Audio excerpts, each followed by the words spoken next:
Bonjour à tous et bienvenue pour cette première Strange émission, l'émission du blog Génération Strange. Voilà, là je me retrouve devant le magasin Album Comics Boulevard Saint-Germain et on va vous faire une petite présentation, une petite sélection des comics à retenir cette semaine. Donc là j'explique, on est avec Mathieu, vendeur chez Album Comics, et il va nous donner ses coups de cœur. Toujours un incontournable chez Dynamite, The Boys.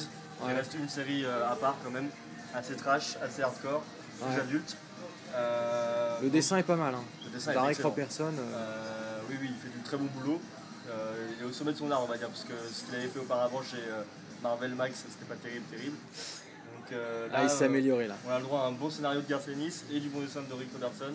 Le mariage des deux est excellent, mais à réserver au public averti quand même. Ah, c'est clair. Ça, c'est clair. J'ai vu qu'il y avait du Cyber Force Hunter Killer. Oui, effectivement, petit crossover de Inter Topco. Donc gentillet, à voir, à suivre pour les fans des personnages et de la série. Au niveau du dessin, c'est Rocafort qui le fait. J'ai pas fait attention là-dessus, donc à voir. Tiens, on peut voir l'intérieur, 2 secondes. Il est là. Hop là, donc du dessin très proche. On dirait pas sur une page.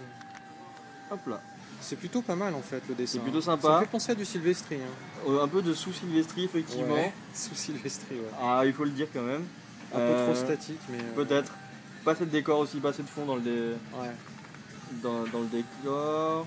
Mais ça peut... fait un peu vide, hein. C'est vrai que. C'est dommage, hein, parce que je voulais le prendre. On a l'impression de retrouver le syndrome Rob Liefeld, quoi. Ouais. C'est-à-dire des personnages plutôt bien dessinés, mais un fond complètement absent. Ça c'est chiant. Ouais. Mais les couvertures sont belles, en tout cas. Ah, ça c'est clair que. Ça c'est sûr. Là, il n'y a rien à dire. Autre coup de cœur absolu en ce moment, c'est Dark Avengers. Mais est-ce qu'il y en a en ce moment sur la table? Ça, c'est l'autre question. Au pire, c'est pas grave. Ah si, il y en a là. Il y a le premier tome. Il y a le premier d'ailleurs. Qu'est-ce qui c'est Donc Dark Avengers. Mike Deodato qui dessine. Toujours Deodato au dessin, Bendis au scénar toujours. Ouais. Le nouveau fomenteur du nouvel univers Marvel. Et à l'intérieur, c'est toujours aussi bon aussi. À l'intérieur, toujours aussi bon. On peut jeter un coup d'œil d'ailleurs.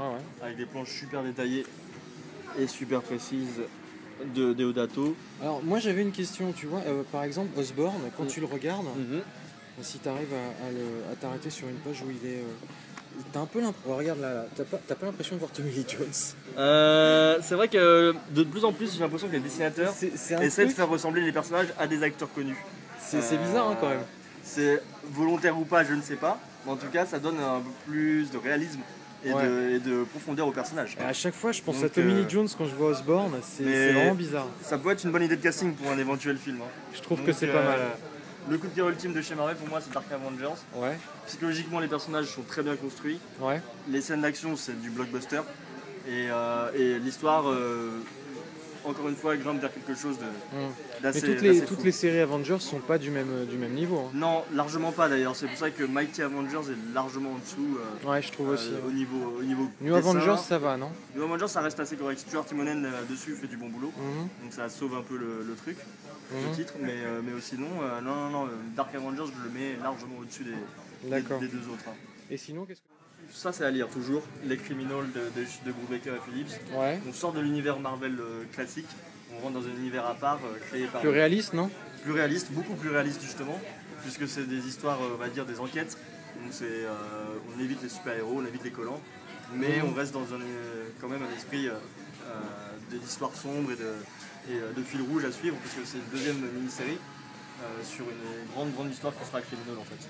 Donc toujours une bonne construction de l'histoire. Concernant Namor, t'as pas l'impression qu'il... Enfin moi personnellement j'ai un peu l'impression qu'il le sous-exploite quoi. C'est un peu... Il pourrait faire vraiment beaucoup de mal avec ses cellules dormantes un peu partout dans le monde. Atlantis ça a été... c'est vrai, mais justement j'espère que là-dessous il y a quelque chose qui se cache et qu'on va en avoir plus que ce qu'on en attend. Mais j'espère. C'est vrai que ça mérite beaucoup plus d'approfondissement sur cette histoire-là, malgré le fait qu'il est ressuscité un peu trop vite pour certains fans. Non, ça reste quelque chose à suivre quand même. Le nouveau gros crossover de cette année. Coipel qui est toujours aussi excellent. Excellent, un peu lent peut-être des fois, mais on va pas lui en vouloir parce qu'il fait du bon boulot quand même. Ça reste des cases assez honnêtes. on va pas spoiler les gens hein, quand même. Voilà, on va retourner plutôt dans ces cases-là. Donc voilà, gros crossover. Celle-là, elle était en ligne il n'y a pas très longtemps. Je l'avais mise en ligne sur le blog. Je les trouve mais excellente quoi.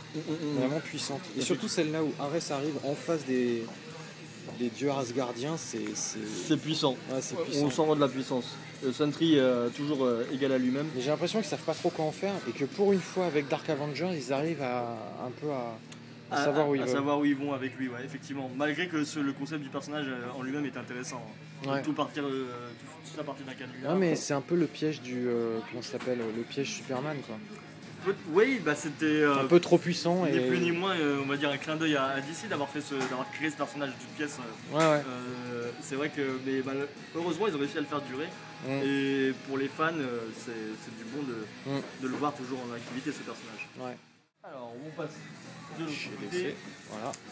Donc chez DC, il y a bien évidemment le gros bloc Blackest Night qui est très lourd à suivre. Ivan Reis, il est vraiment au top, je trouve. Encore une fois, il est très bon chez DC, il faut qu'il y reste. Et c'est vrai que les personnages lui collent à la peau et au crayon surtout. Et c'est vrai que là-dessus, il fait du très bon boulot. Teen Titan, je trouve que c'est bien dessiné. Bennett, il est plutôt bon au dessin.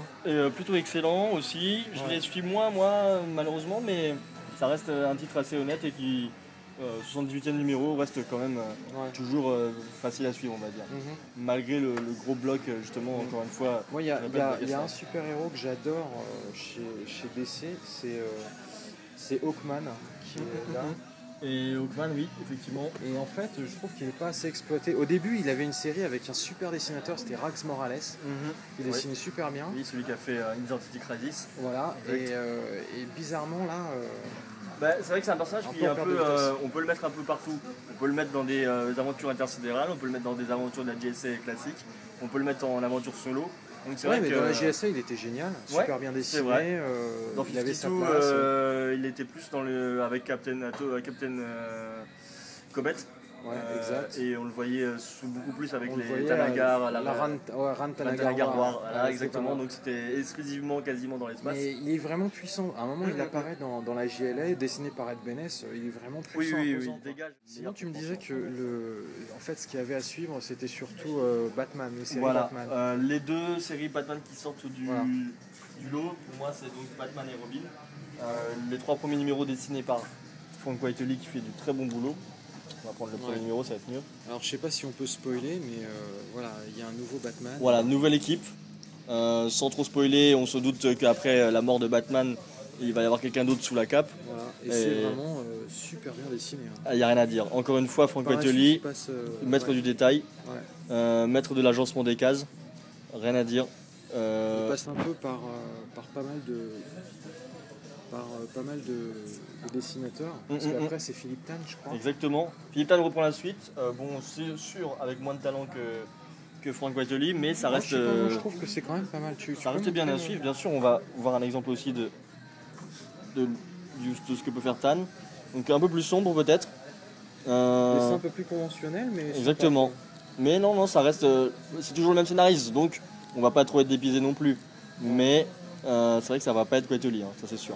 Moi c'est juste le scénario de Morrison, il y a des fois où t'es un peu perdu. Effectivement, il aime bien aller loin et déboussoler les... Sinon, moi j'avais lu un truc, c'était Black Summer. De Warren Ellis. Warren Ellis et Juan Roseri au dessin. Exactement. J'ai trouvé ça monumental, c'est vraiment génial. On m'en a vaguement parlé. Je vais m'y atteler sur les conseils d'une... Tu nous en parleras la prochaine fois. Effectivement, dans une prochaine édition. Et c'est vrai que c'est quelque chose qui m'a vivement été conseillé par mes collègues. Donc